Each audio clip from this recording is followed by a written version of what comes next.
Hello everyone, thanks for tuning in for today's review. This time I'm going to talk about another monster movie, this one a Japanese-American co-production, 1967's King Kong Escapes, Japanese title Kingu Kongu no Gyakushu, or King Kong's Counterattack.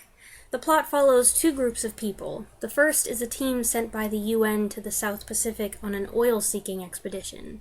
Following some discussion of King Kong, because the commander has studied him, a landslide forces the sub to redirect its course to the island of Mondo, where the characters have a mostly benign encounter with Kong himself after he goes to battle for them against two other prehistoric beasts. The other group is a team of rogue scientists and military men who have built a robotic Kong, funded by a representative of an unnamed country for the purpose of mining radioactive element X from the North Pole. Within minutes, Mechanicong is overpowered by the radioactivity, and the plan seems to be a bust. But when word gets out that the real Kong has been discovered alive, the bad guys decide to capture him and force him to do their bidding instead. They kidnap our heroes, Kong's friends, as well, and they are powerless to intervene as Kong is hypnotized and controlled via an adorably tiny earpiece.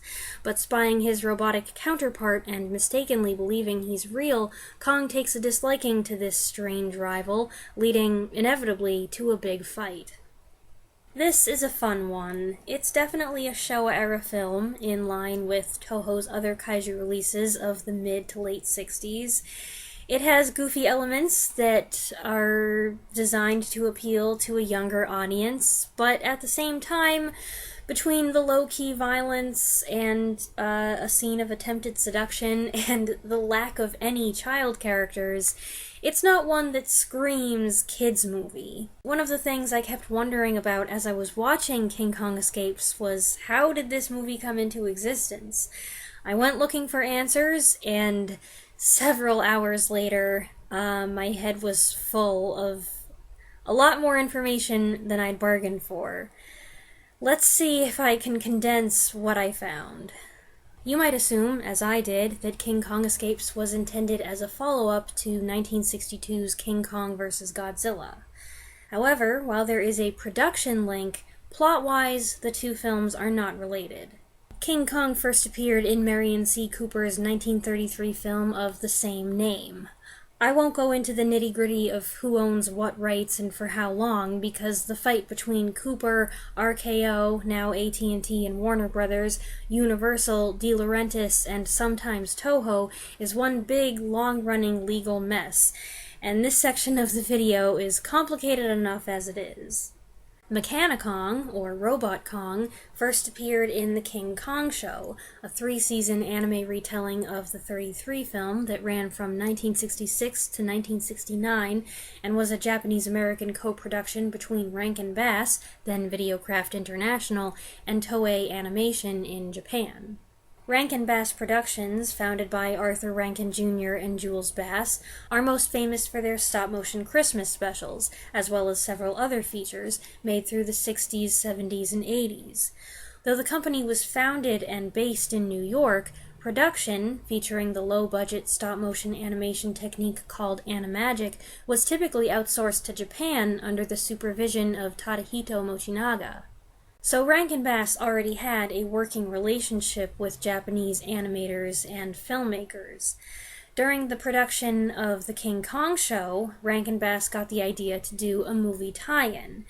And at the time, Toho still had the film rights to Kong from making 1962's King Kong vs. Godzilla, so Rankin Bass paired up with them to make Ebirah Horror of the Deep in 1966.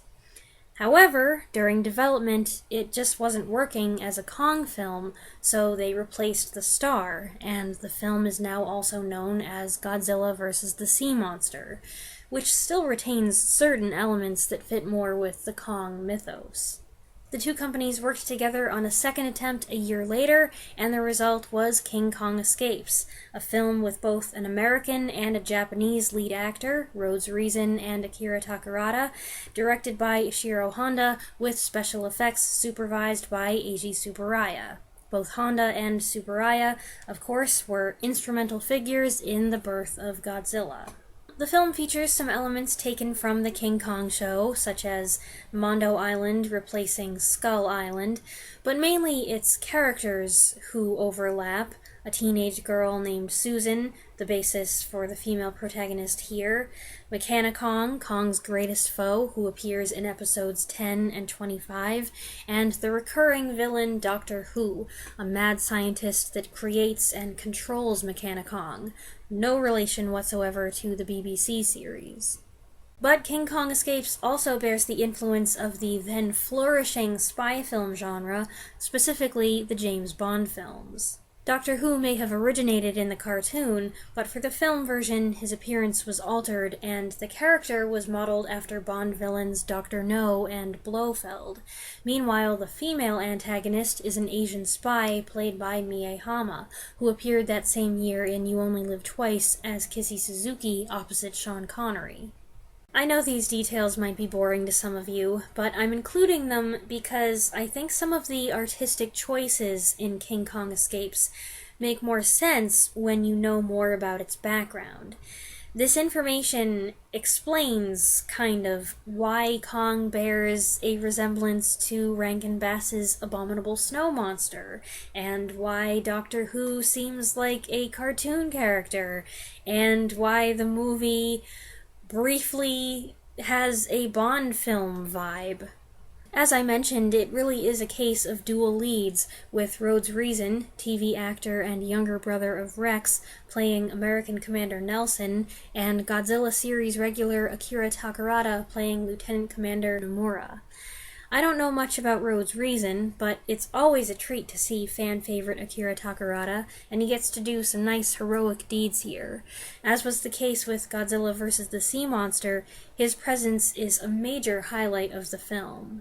Making it a trio is Medical Officer Lieutenant Susan Watson, played by Linda Miller, an aspiring young model who had been living in Japan for years while her father served in the U.S. Air Force.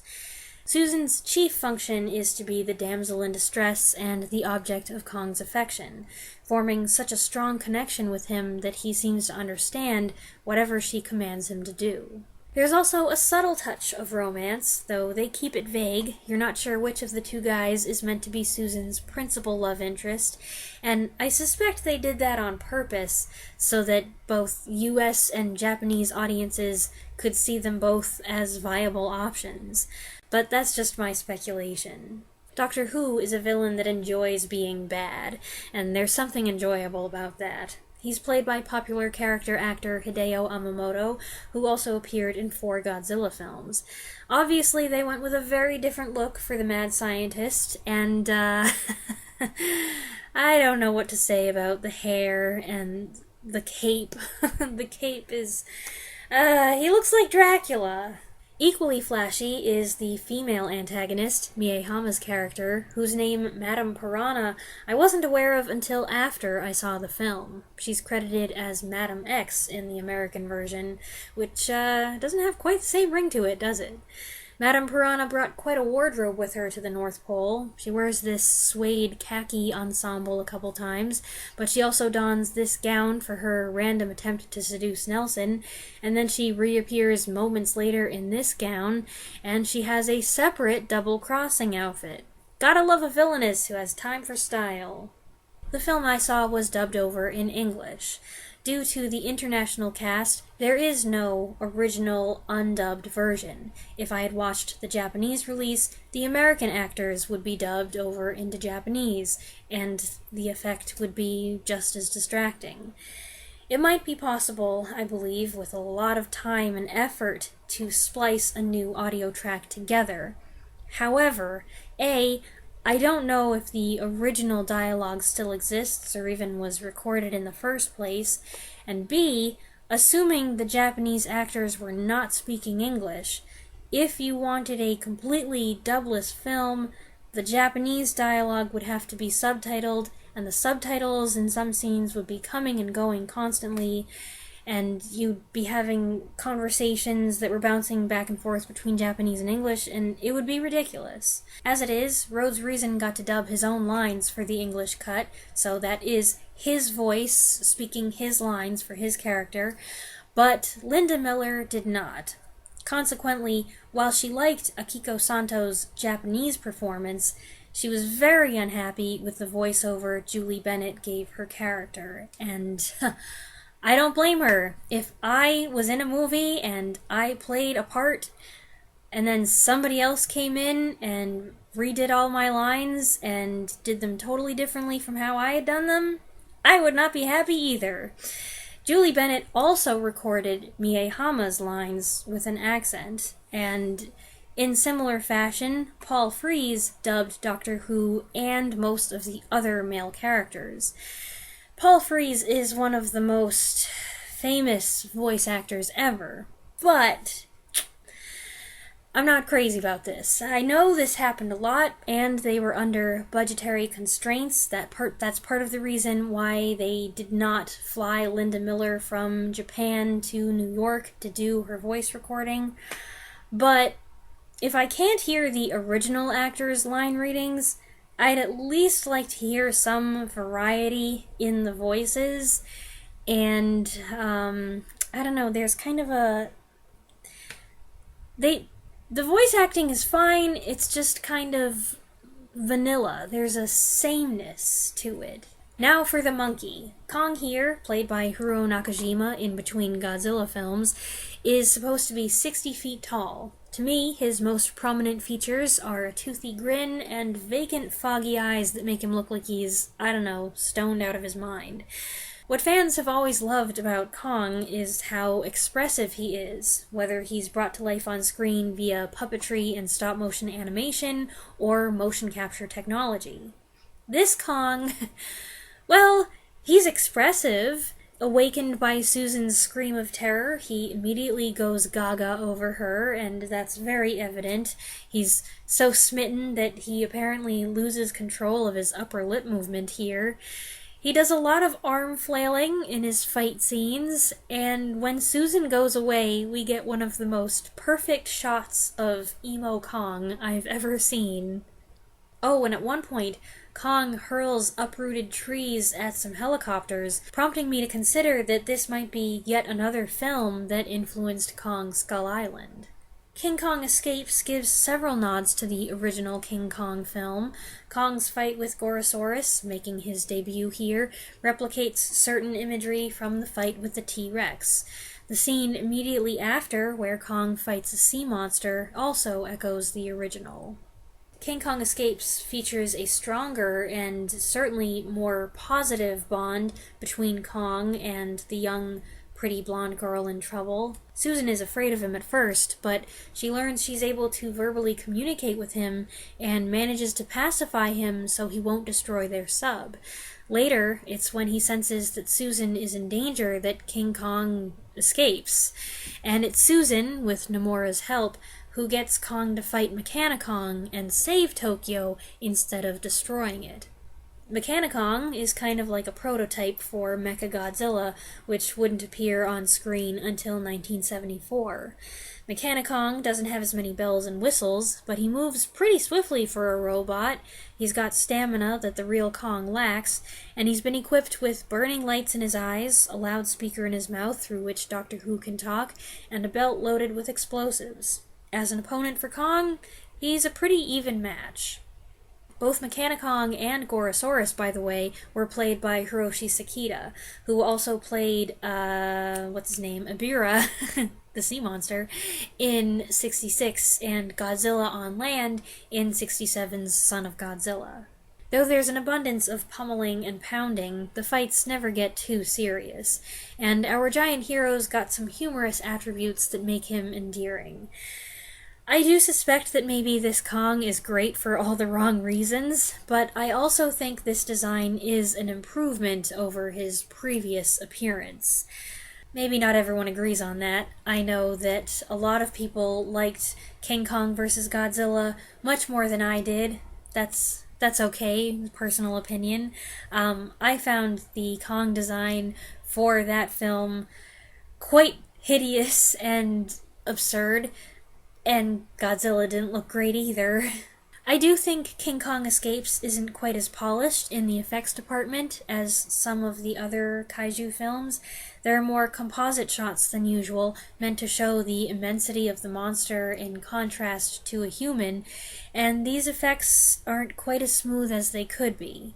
Budget plus age is probably a factor, though. And while the suitmation and miniature cities are as good as ever, there is one especially ludicrous moment where model tanks race to confront Kong, speeding up and spinning around in a way that defies physics.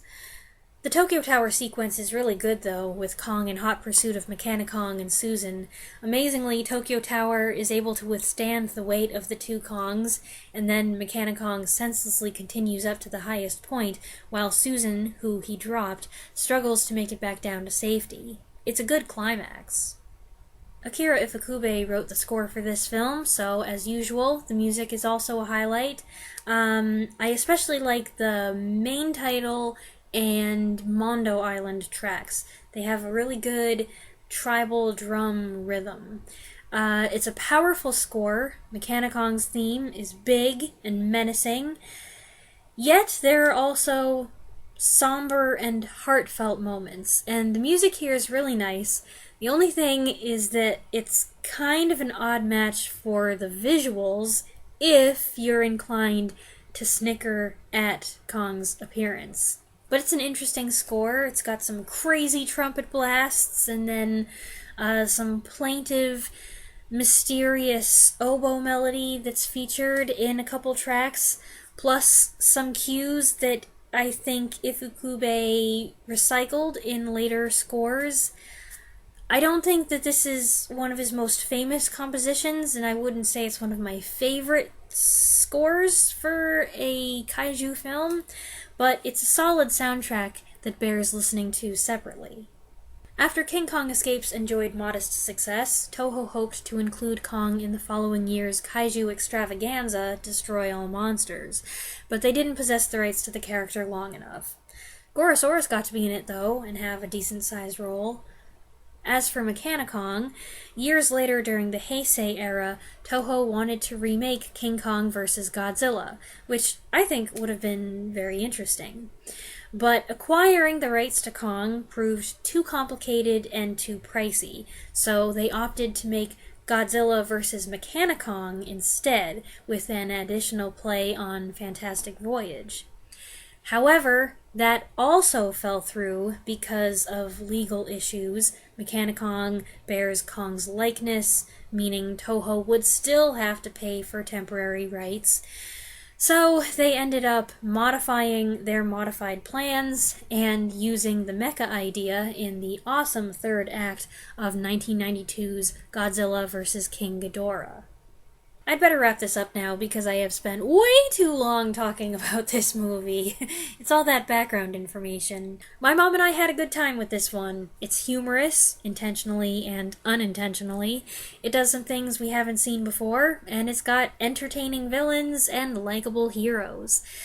I wouldn't say it's one of the best Kong films, but if you're a Kong aficionado, and I know that some of you are, you should check it out if you haven't seen it before, and if you're not a big Kong fan, it's still a fun film. I hope you enjoyed this review, and thanks for putting up with a slightly longer kaiju video, especially those of you watching who maybe aren't so into these kinds of movies. I really appreciate your sticking around. If you have seen King Kong Escapes, I'd love to know what you think of it, so please go ahead and share your thoughts in the comments below, and I'll see you next time. Thanks for watching.